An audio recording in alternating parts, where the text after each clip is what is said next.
antara tarbiyah yang dilakukan oleh Nabi SAW untuk mendidik umat adalah tahbibul ummati ilis salihin, menjadikan umat ini cinta kepada orang-orang yang saleh supaya mereka dapat meneladani kepada mereka, supaya rapat dengan mereka. Kita melihat di dalam hadis Nabi Muhammad sallallahu alaihi wa ala alihi wasallam, dua orang, yang satu belajar ilmu, memiliki ilmu, orangnya beribadah, namun tidak memiliki tahbib, tidak ada rasa hormat dan sanjung kepada baginda Rasulullah. Yang satu lagi, dia melakukan dosa dan maksiat, namun hatinya ada sanjung dan sayang kepada baginda Rasulullah. Daripada dua keadaan ini adalah menunjukkan seakan-akan yang satu lebih baik daripada yang lain. Namun oleh karena ingin diberitahukan bagaimana ilmu ini tidak boleh lepas daripada orang yang berilmu, untuk dicintai dan diteladani dan rapat dengannya, maka ianya adalah menjadi penerangan atau kejelasan daripada kita bagaimana kalau seseorang di dalam belajarnya terputus daripada orang-orang yang berilmu. Seorang bernama Dzul Khuwaisirah dan yang satu lagi namanya Dzu As-Sudayyah. Kedua-dua orang ini dari segi zahirnya adalah orang yang ahli ibadah. Ibadahnya tinggi, pakaiannya zuhud, penampilannya adalah nampak tanda-tanda orang yang ahli ibadah. Namun hatinya tidak memiliki rasa hormat dan cinta serta tauladan kepada baginda Rasulullah sallallahu alaihi wa ala alihi wasallam. Ilmunya ada, dilaksanakan ilmu salatnya, ilmu zuhudnya, namun di dalam hatinya kosong daripada rasa hormat kepada Nabi Muhammad SAW sebagai tauladan. Maka dia mengatakan kepada baginda Rasulullah saat Nabi mengagihkan harta rampasan perang, katanya, adillah kamu, sesungguhnya ini agihan tidak adil. Kata orang itu mengatakan kepada baginda Rasulullah. Kata baginda Rasulullah mengatakan, kalau saya tidak adil, siapa lagi yang lebih adil? Kalau Allah Subhanahu wa ta'ala memberikan kepada saya amanah tentang wahyu langit, takkan kamu tak percaya kepada saya tentang hal-hal keduniaan yang saya agihkan ini? Maka orang itu pun tinggalkan Nabi Muhammad sallallahu alaihi wasallam daripada majelisnya, tidak memohon maaf, tidak menginsafi kesalahannya, tidak memohon diperbetulkan kekeliruannya, namun tinggalkan baginda Rasulullah. Orangnya dia beribadah kepada Allah Subhanahu wa taala, namun hatinya kosong daripada ta'zim, meneladani kepada baginda Rasulullah sallallahu alaihi wasallam. Kata baginda Rasulullah, saya khuruju min di hadza, akan keluar daripada sulbi orang ini, golongan manusia kalau baca Quran, sebiji macam Quran baru diturunkan, namun tidak melepasi daripada tenggorokan mereka, yang tidak sampai kepada hati. Mungkin fasih bacaannya, mungkin hafizul Quran, mungkin indah bacaannya, namun tidak melepasi daripada tenggorokan. Maksudnya tak sampai kepada hatinya untuk dihayati dan diamalkan serta meresap dalam hati dan jiwanya, hanya di mulut sahaja. Demikian daripada golongan orang-orang seperti ini yang dinamakan golongan Khawarij, yang mereka mempelajari ilmu, ada ilmu, mungkin ilmu Qur'annya, mungkin ilmu hadisnya, namun tidak adanya sunyi daripada cinta kepada Nabi ataupun meneladani kepada baginda Rasulullah sallallahu alaihi wasallam. Yang satu lagi dipuji oleh para sahabat karena juga ibadahnya. Katanya janggutnya tidak pernah kering daripada air sembahyang, air wudhu, yang selalu dalam keadaan bersuci. Sampai orang itu datang di hadapan baginda Rasulullah, masa masuk ke majlis, di situ Nabi nampak. Kata orang sahabat mengatakan, ya Rasulullah, inilah orang yang kami ceritakan tadi. Kata baginda Rasulullah, fa inni ara fi wajhi saf'atan minasyaitan. Saya nampak orang ini ada kesan tamparan daripada syaitan. Sehingga orang itu datang kepada baginda Rasulullah. Kemudian diberitahu oleh Nabi, adakah kamu bercakap dalam hati kamu kalau kamu adalah orang yang paling baik dalam majlis ini? Dia mengatakan, ya.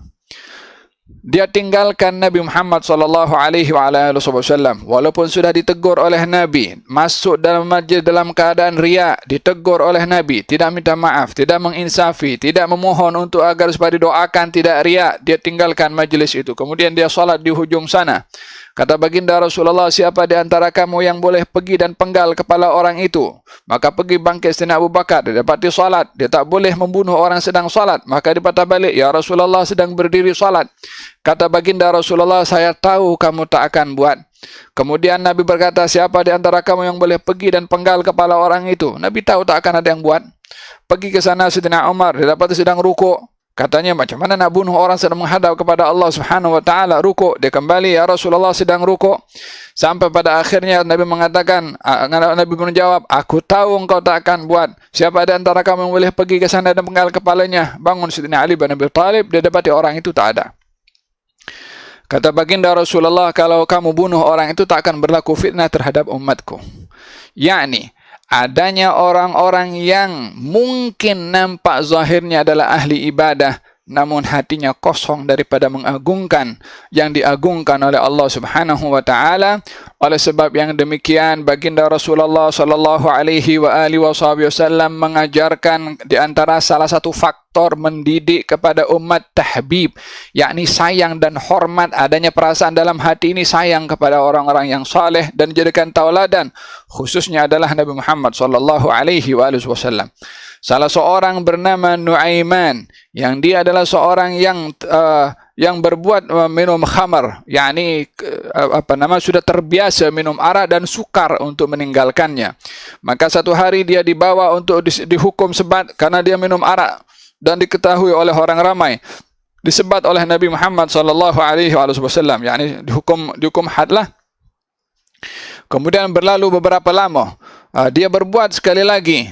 Kemudian kata Sayyidina Umar mengatakan, ma aktsaran yu'ta hadza, alangkah kerapnya orang ini didatangkan, yakni untuk dihukum. Kata baginda Rasulullah, jangan kamu maki ia, sesungguhnya dia adalah orang yang cinta kepada Allah dan juga Rasulnya. Maka orang itu yang pada akhirnya orang itu dalam hatinya ada kecintaan kepada Allah dan juga kepada Rasulnya, insaf daripada perbuatannya dan kembali kepada jalan yang benar. Perbezaannya nampak jelas. Yang satu beribadah namun hatinya kosong daripada rasa ta'zim kepada Nabi Muhammad sallallahu alaihi wasallam. Yang satu mungkin tergelincir kepada maksiat namun hatinya ada ta'zim kepada baginda Rasulullah sallallahu alaihi wasallam, yang menjadi sebab perubahan kepada jalan yang benar dan bertaubat daripada perbuatannya. Dalam hal ini kita melihat bagaimana tanaman rasa cinta kepada baginda Rasulullah, yang ianya adalah merupakan satu tanda cinta kepada orang-orang yang cinta kepada Nabi Muhammad SAW daripada orang-orang yang saleh, membawa kesan perubahan kepada orang yang mencintai. Krisis yang banyak berlaku daripada golongan anak-anak muda adalah ketika salah dalam memilih siapa yang ia cintai dan siapa yang ia ikuti. Bila mana generasi ini hilang panduan, hilang kawalan di dalam meneladani orang yang layak untuk diikuti, maka hilanglah hala tuju mereka dalam hidup ini. Ikut kepada manhab wadab, ikut siapa saja yang dia rasa selesa untuk diikuti, ikutlah dia. Kalau sehari ini pakai sirwal pendek, esok yang satu pendek, yang satu panjang, kemudian macam-macam jenis ikutan yang dilakukan oleh anak-anak muda disebabkan kehilangan panduan uswatun hasanah, tauladan yang baik yang patut untuk diikuti. Oleh sebab yang demikian, kita bila mana ingin kembali bagaimana berjaya generasi ini dididik dengan benar, adalah ambillah cara dan faktor baginda Rasulullah sallallahu alaihi wasallam mendidik kepada generasi. Alimu awladakum thalatha khisal, ajarkan kepada anak kamu 3 perkara. Di antaranya yang pertama sekali adalah hubbu nabiyikum, cinta nabi kamu, kata baginda Rasulullah. Wa hubbu ahli baitihi, cinta ahli keluarga nabi kamu. Wa tilawatil Quran, dan juga membaca Al-Quranul Karim. Ini adalah bahagian daripada anasir tarbiyah, unsur-unsur dalam mendidik yang digunakan oleh Nabi Muhammad sallallahu alaihi wa ala alihi wasallam. Salah seorang daripada mereka bernama Abu Khaythamah. Ya, Nabi memberikan arahan kepada kaum muslimin untuk pergi berjihad. Kemudian Abu Khaythamah berada di rumahnya. Katanya, esok aku akan kejar Nabi. yakni untuk pergi keluar bersama dengan Nabi. Kemudian dia tunda kepada hari berikutnya. Sampai pada akhirnya dia saat yakni ragu-ragu nak pergi ikut Nabi atau dah tak perlu, dah telajak 1-2 hari ini, adakah perlu mengejar ataupun tidak, ragu-ragu. Kemudian saat dia balik ke rumahnya, orang rumahnya menyediakan rumahnya itu dengan suasana yang indah, yakni disejukkan. Ruangan itu kasih air tu macam aircon lah juga, jadi sejuk suasana dalam rumah, dalam bilik itu. Dalam suasana demikian dihidangkan segala keperluan yang menyelesaikan dan juga nikmat bagi Abu Khaythamah oleh istrinya disediakan di rumahnya. Saat masuk rumahnya, mendapati segala keselesaan dan kemudahan, istrinya ada di rumahnya, makanannya pun juga begitu, suasana pun sejuk, maka dia teringat kepada Rasulullah. Katanya, Rasulullah di bawah terik panas matahari, susah, saya macam mana boleh senang-senang di rumah saya bersama dengan istri saya? Katanya, kamu jangan hidangkan makanan ini kepada saya. Packing barang-barang saya untuk ikut bersama dengan Rasulullah sallallahu alaihi wasallam, la makanannya dimakan, wala apa saja kenikmatan yang disediakan tidak didekati olehnya, terus packing barang kejar Nabi Muhammad sallallahu alaihi wasallam. Sampai di perjalanan dengan lajunya ia mengejar, daripada jauh Nabi sedang berehat bersama dengan tentera, nampak seorang sedang bergerak dengan lajunya. Kata baginda Rasulullah, kun Aba Khaythamah. Ini pasti Abu Khaythamah. Kata baginda Rasulullah, muncullah Abu Khaythamah. Diceritakan oleh Abu Khaythamah, ya Rasulullah, saya begini. Diceritakan apa yang dilakukan oleh istrinya. Nabi tersenyum dengan kisah Abu Khaythamah. Coba bayangkan bagaimana Abu Khaythamah meninggalkan segala kenikmatan yang ada di hadapan matanya, dan semuanya adalah perkara yang halal, ditinggalkan semata-mata tidak ridha. Rasulullah berada di bawah terik panas matahari, sementara dia berada dalam keselesaan dan kenyamanan. Ini tahbib, rasa cinta yang diajar oleh Nabi sallallahu alaihi wasallam kepada baginda Rasulullah, yang akan mengubah semangat, mengubah syakhsiyah seseorang. Tanam rasa cinta kepada baginda Rasulullah. Tengoklah perubahan kepada diri sendiri. Moga-moga Allah Subhanahu wa taala menganugerahkan kepada hati dan jiwa kita ta'zim kepada Nabi Muhammad sallallahu alaihi wasallam, dianugerahkan oleh Allah dapat meneladani sepenuhnya, kalau tak sepenuhnya pun semampunya, untuk diberi kekuatan oleh Allah dalam meneladani Nabi Muhammad